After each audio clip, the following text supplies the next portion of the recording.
నమస్తే, నేను Keshav. Welcome to Suman TV.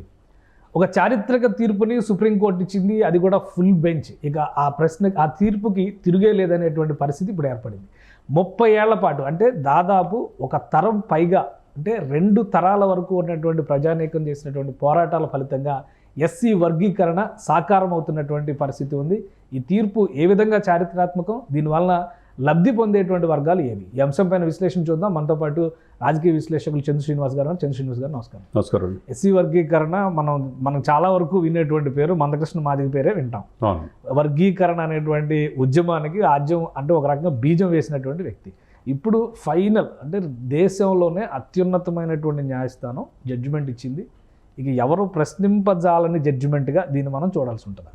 డెఫినెట్గా అంటే సుప్రీంకోర్టు చరిత్రాత్మకమైన తీర్పుని అందరూ ఆహ్వానించాల్సింది. అందులో మీరన్నట్టు అలుపెరగని పోరాట యోధుడు. ఉద్యమం అంటేనే మందాకృష్ణ మాదిగ. అది మాదిగ రిజర్వేషన్ కోసం కావచ్చు, వికలాంగుల కోసం కావచ్చు, చిన్నపిల్లల గుండె ఆపరేషన్ల కోసం కావచ్చు. అంటే ఉద్యమ స్ఫూర్తి అనేది అది మొదటి నుంచి ఆయనలో ఇంజెక్ట్ అయి ఉంది. అది ఉభయ రాష్ట్రాల్లో ఆయన పేరు తెలియని వాళ్ళు ఉండరు. దాని మాట అనేక అవమానాలు, అనేక అటుపోట్లు ఎదుర్కొని ఈ రోజున చరిత్రలో నిలిచిపోయాడంటే మనం ఆహ్వానించదగ్గ పరిణామం. మీరన్నట్టు సుప్రీంకోర్టు పూర్తి ఫుల్ బెంచ్ ఈరోజు ఒక్కరు విభేదించారు తప్పితే మిగతా అందరూ కూడా ఏకాభిప్రాయానికి వచ్చేసి ఇది రిజర్వేషన్ అవసరం, మాదిగ రిజర్వేషన్, ఇది ఎస్సీ వర్గీకరణ ABCDలుగా వర్గీకరించాల్సిందని చెప్పి తీర్పు ఇవ్వటం. ఇంకా మిగతా వాళ్ళకి ఆపోజిట్గా మనం చూసాం 2004లో కూడా ఇన్సిడెంట్. ఇది వెనకబడిపోయింది. 30 సంవత్సరాల ఒక పోరాటం. దీనికి పూర్తిగా దేశ ప్రధానమంత్రి మోడీ గారు మీరు విజయం సాధిస్తారని చెప్పి చాలా సందర్భాల్లో బహిరంగ సభల్లో కూడా ఆయన హక్కును చేర్చుకుంటూ చాలామంది విమర్శించారు మోదీ గారిని కూడా. ఉద్యమాన్ని తాకట్టు పెట్టారని మందాకృష్ణ మాదిగ గారిని చాలాసార్లు అన్నారు. కానీ ఎక్కడ కూడా తొనకల వెనకల. మన లోక్సభ ఎన్నికల్లో కూడా తెలంగాణలో ప్రతి సభా వేదికలో కూడా మోడీ గారి పక్కన మందకృష్ణ మాదిగ కూర్చోబెట్టారు. చాలా ఎమోషనల్ అయ్యారు కూడా. కమిటీ వేస్తాం, అభిప్రాయం చెబుతాం అన్న ఒక మాట ఇచ్చారు. దాని ప్రకారం కమిటీని రిపోర్టును కూడా సుప్రీంకోర్టుకి కేంద్ర ప్రభుత్వం ఇచ్చింది. ఆ రోజే అనుకున్నారు ఒకవేళ అనుకూలంగా నిర్ణయం జరగవచ్చు అనేటువంటిది. సో సుప్రీంకోర్టు ఈ అంశాలన్నింటినీ పరిశీలించిన తర్వాత ఒక తిరుగులేని తీర్పు కింద దీన్ని ఇచ్చింది అనుకోవచ్చు. డెఫినెట్గా అండి. అంటే వాళ్ళకి యొక్క మూలాలు ఇప్పుడు ఎస్సీల్లో మాదిగా ఎవరు బెనిఫిట్ పొందుతున్నారు, ఎవరు లాస్ అవుతున్నారు. ఇప్పుడు ఆయన మందాకృష్ణ మాదిగ గారు సుప్రీంకోర్టు బయట నుంచి ఒక మాట అన్నాడు, ఇది మాలలకు వ్యతిరేకం కాదు, అందరూ కలిసి దళిత సోదరులరా, మాల, గిరిజన, తర్వాత ఎవరైతే బడుగు బలహీన కలిసి ముందుకెళ్దామని చెప్పి అంటున్నాడు. అండ్ తరతరాల నుంచి కొద్దిగా హ్యూమిలేట్ అవుతుంది, ఎస్సీలో మాదిగలు దీంట్లో బెనిఫిట్స్ పొందలేకపోతున్నారని పోరాడాడు. ఆ పోరాట క్రమంలో 3 దశాబ్దాల నుంచి అనేక మంది ఆ రోజు జీవితకాలం అంతా దాని మీద దారిపోసాడు. ఆ రోజు ప్రజారాజ్యం అప్పుడు చిరంజీవి గారు సపోర్ట్ చేశారు. ఆ రోజు తర్వాత మొన్న ఈ మధ్య పవన్ కళ్యాణ్ గారు కూడా ఒక మాట అన్నాడు, ఉద్యమ నాయకుడు అంటే మందాకృష్ణ మాదిగని చూసి నేర్చుకోవాలన్నాడు. ఎందుకంటే ఈ రోజున వాళ్ళ కోసం, వికలాంగుల కోసం ఆ రోజు ఆయనే కదా చేసింది. అదేవిధంగా కిషన్ రెడ్డిని మనం గుర్తుపెట్టుకోవాలి. ఎందుకంటే దీంట్లో మూలాలు ఎప్పుడు మర్చిపోకూడదు. మొదటి నుంచి బీజేపీలో అధికారంలో ఉన్నా లేకపోతే తెలంగాణ రాష్ట్రంలో కంప్లీట్గా కిషన్ రెడ్డిని దీన్ని సెంట్రల్ దృష్టికి తీసుకెళ్లడంలో ఆయన ముందున్నాడు. ఆ తర్వాత లక్ష్మణ్ గారు ఉన్నారు, ఆ తర్వాత మన సంజయ్ గారు.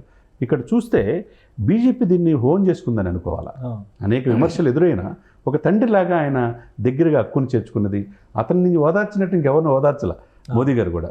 ఆ సభల్లో వాళ్ళు సాలిడ్గా 2 రాష్ట్రాల్లో కూడా బీజేపీకి గెలవాలని మందాకృష్ణ గారు పిలిపించారు. మనకు న్యాయం జరిగిద్దన్నారు, కమిటీ వేశారు, సానుకూలంగా ప్రభుత్వం కూడా సుప్రీంకోర్టుకి నివేదిక ఇచ్చింది. ఏదేమైనా కానీ ఈరోజు చారిత్రాత్మకమైన దినంగా మనం భావించాలి. ఒక ఉద్యమ నాయకుడు ఎలా ఉండాలి, ఉద్యమాన్ని ఏ విధంగా అనేక అవమానాలు ఎదురైనా 3 దశాబ్దాల పోరాటం అంటే తన లైఫ్ సాక్రిఫైస్ చేసినట్టే. మాదిగల్లో అణగారిన వర్గాల్లో మేము ఎందుకు బెనిఫిట్, మా బిడ్డలు ఎందుకు ఉద్యోగాలు రాలేకపోతున్నాయి అని ఇది ఈ రోజున ఈ పోరాటం సుప్రీంకోర్టు అంటే ఇక అల్టిమేట్, అది ఆ డెసిషన్ ఈజ్ ఫైనల్. కాబట్టి ఈ రోజున ఎక్కడికక్కడ స్వీట్లు పంచుకుంటున్నారు. 2 రాష్ట్రాల్లో ఈ యొక్క తీర్పుని అందరూ కూడా ఆహ్వానిస్తున్నారు. ఇది దేశవ్యాప్తంగా వర్గీకరణ అమలు అయ్యేటువంటి తీర్పు. డెఫినెట్ కదండి. ఇప్పుడు అంతకుముందు పంజాబ్లో, వేరే స్టేట్స్, హర్యానాలో కూడా ఇచ్చిన దానికి దేశవ్యాప్తంగా ఒకటే ఇది. అంటే వాళ్ళు సామాజిక సమీకరణల్ని తీసుకుంటారు, అంత పారామీటర్స్ తీసుకోకుండా ఏమి తీర్పు ఇవ్వరు కదా. అత్యున్నతమైన న్యాయస్థానం సుప్రీం ధర్మాసనం. దీంట్లో భాగంగా రేవంత్ రెడ్డి గారు ఈ తీర్పుని అసెంబ్లీ సమావేశాలు జరుగుతున్నాయి ఆయన ఓన్ చేసుకున్నాడు. ఆర్డినెన్స్ తీసుకొస్తాం, డెఫినెట్గా ఈ యొక్క తీర్పుని స్వాగతిస్తున్నాం. త్వరలో రేపు జరిగే రిక్రూట్మెంట్లో ఈ వర్గీకరణని ముందు తీసుకొస్తామని చెప్పటం ఒక మంచి పరిణామంగా భావించాలి. అదే సమయంలో దామోదర్ రాజనరసింహ, ఆయన ఒకప్పుడు తెలంగాణ విభజన సమయంలో వచ్చి సీఎం అవుతారు అనుకున్న క్యాండిడేట్, అని కూడా 3 దశాబ్దాల కోరిక మా దళిత సోదరులందరికీ, ముఖ్యంగా మాదిగలకి న్యాయం జరిగిందనే భావనతో అసెంబ్లీలో ఆయన ప్రసంగించడం అనేది మంచి ఆహ్వానించదగ్గ పరిణామం. కానీ ఒక విషయం అంటే ఈ మందకృష్ణ మాదిగ మాట్లాడేటప్పుడు కూడా ఆయన ఒక మాట అన్నారు. ఆల్రెడీ చంద్రబాబు నాయుడు గవర్నమెంట్ 2002-2003లో అమలు చేసింది. ఏడాది 2 ఏళ్ళు ఆ ఫలాల్ని మాదిగ సోదరులు అనుభవించారు. కానీ 2004లో దీన్ని ఆపేయడం వలన 2004 అంటే 2024 20 సంవత్సరాలు ఒక జనరేషన్ మొత్తం నష్టపోయింది అనేటువంటి మాటను ఆయన ప్రస్తావించారు. డెఫినెట్గా. సో దీన్ని ఎలా చూడాలి? తప్పకుండా ఆయన అన్నమాట వాస్తవమే. ఆ రోజు దాని వెనక కోర్టులో వేసింది వెంకటస్వామి గారు అప్పుడు కాకా అంటారు, కాంగ్రెస్ వినోద్ గారు, నాన్నగారు వెంకటస్వామి వేశారు. నిజంగా ఆ రోజున చంద్రబాబు నాయుడు గారు కూడా ఇంప్లిమెంట్ చేశారు. రాష్ట్రం విడిపోకముందు మాదిగ వర్గీకరణని ఇంప్లిమెంట్ చేశారు. అనంతకాలంలో మాకు అన్యాయం జరుగుతుందని రాష్ట్ర వ్యాప్తంగా ఉద్యమాలు తీసుకొచ్చి కోర్టులో కేసు, అప్పుడు మాల మహానాడు ఆవిర్భవించింది. మాల మహానాడు దాని నుంచి ఆవిర్భించింది. ఏదైనా కానండి ఉద్యమం సజీవంగా చేయటం 2 దశాబ్దాల పోరాటం, 3 దశాబ్దాలు యాక్చువల్గా చూసుకుంటే.